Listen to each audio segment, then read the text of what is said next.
Obito, it's everyone's favorite boomer and vintage lens enthusiast.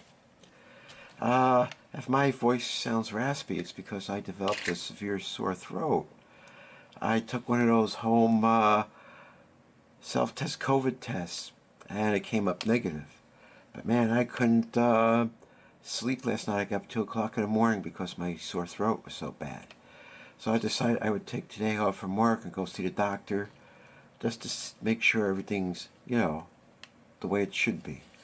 So you'll have to excuse my raspy voice. So I went to another car show in River Edge High School, which is in Oradell. Don't ask me why. And this is a lens I had for quite a while. The Nikon Zoom NIKKOR 28 to 50 millimeter 1 to 3.5. Yeah, it's a nice lens. It performs well. I did have some issues with it, like with focusing, which I don't understand why I would have trouble with focusing. On the screen, the images look really sharp to even stop down, but I flubbed a couple of exposures and I flubbed a couple of focusing. But the vast majority of them came out really well, which you'll see in the slideshow. And it's on the Canon EOS M50mII. This camera locked up. It was like 10 o'clock in the morning. It's like 90 degrees, not a cloud in the sky, and it was hot. And everything was all black, and I guess it was collecting, the sun, and it did lock up, and I had to shut it off in order to start working again. I thought I would mention that. So I shot this mostly at f11, and it came out really good. The results are really good. I went through the whole range. This is a push-pull, but this doesn't have any zoom creep. It's such a short barrel that there's no zoom creep. It does have this this close focusing feature at 50 millimeters, but I don't think I used it while I was at the car show. Nope, not at all. That's a nice lens. I can highly recommend it. Almost all the short zooms from this era were really nice and well corrected. Of course, at f8 or f11, you would expect everything to perform admirably. There is no lens hood on this, and I didn't get much flare at all, or any low contrast like whiteout. I think there was one sample, which you'll probably see in the slideshow. The build quality is excellent. Gotta admit that. They're right up there with all the rest. Everything functions perfectly. Let's see. Only full f-stops. Normally, it focuses down to 2 feet. Oh, big deal, 2 feet, right? But if you go to 50 millimeters, you can go into this macro mode, and it takes it down to 0.32 meters. That's pretty good. That's not too shabby at all. So this is a lens, and of course, if you want to get one lens, you can get this lens. If you're a Nikon guy, you go get the Nikon lens. That's all there is to it. You'll see in the slideshow what it's all about. When you focus this thing precisely, it's super sharp. Of course, I used a live view magnifier, and one picture came out super duper sharp. That's if there's a DeSoto, and it had a little DeSoto head emblem on the hood, and I think that came out really good. Let's check that out. There's not much to say about this lens except it's like I said, really good build quality. My sample is in very good to excellent condition, except the enamel, the black enamel, looks a little, I don't know. Maybe I could just clean it up with some Windex or alcohol or something. But the numerals are a little dark looking. I guess it might have been used a lot, or I don't know. Optically, it's great, So I just want to use it some more rather than let it sit around fallow. And I've been doing the car show circuit this summer, and this is a lens that you could be proud of and take really good pictures with. So let's jump right into the slideshow and check it out.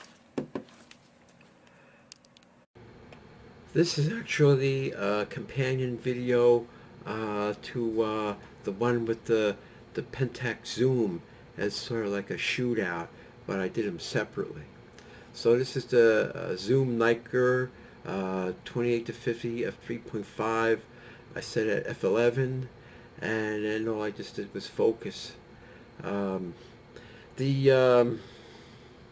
Canon M50 Mark II does have a slider scale where you can tell what your exposure is, but you got to press the shutter button to activate it.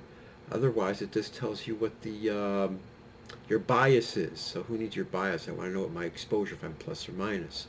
So and then when it's in that mode, you can see the shutter speed change, since I'm locked in on the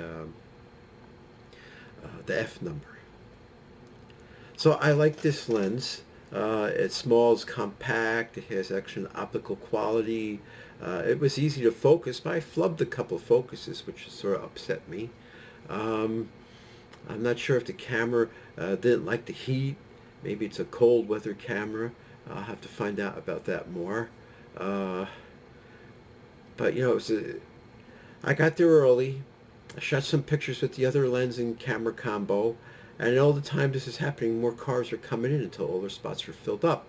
So then I walked around again, and I took pictures of all the cars that weren't there previous. Like I don't remember these two vets there when I was shooting with the other camera. So some pictures are the same and some pictures are different. And all right, what's the difference between 8 o'clock and 9 o'clock in the middle of July? Not too much. I mean, it was completely cloudless, and the sun was just beaten down. Of course, I wear a hat in such situations, but my brains were still cooking. And the crowd was starting to get pretty thick, so it was hard to take pictures of a bunch of cars. I had to zoom up on a lot of detail in this respect, too. The chrome on these cars is amazing. You know, it's like pit-free, completely clean and polished. Amazing. And you know, here's a reflection of the tail lights in the chrome bumper. Amazing. Stunningly amazing. I've never seen this truck before. It's a Zuzu or something. I don't know what it is. But there's people who are into that. I guess he must have been in the army, because that's the only way you could get Hawaii plates on the continent. Of course, people put the top down, and then you get shots of the car interior. Came out pretty good.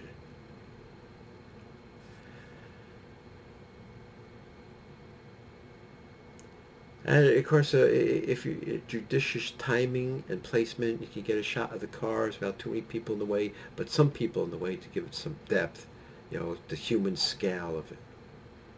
Mercedes. You know, engines are pretty cool, but you know, if you know the concept of engines, they're all engines, and it looks like people like to chrome everything up, like the alternator and you know, the valve covers. And this picture was overexposed, so I did autocorrect and I had some other adjustments, and it came out like this, so I put it in. Now this one was underexposed, and I did adjust exposure, post-processing, and it came out like that. And this one just came out right out of the camera like that. But this is right when the camera freezed up. I had to shut it off and get it going again. And it was getting pretty hot.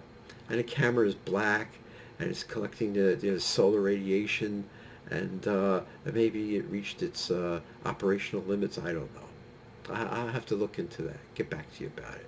I mean, let's look at the reflections in this chrome. It's amazing. Amazing. You know, it's of course these engines are all clean, and they have no dirt and grime on them. And there are all these old cars. It's just great, you know, for shoot photo ops and check out lenses and cameras and everything. The Pentax, not the Pentax, the Nikon F zoom 28 to 50 millimeter f3.5. If you can get a copy, pick one up. Highly recommend it, without a doubt.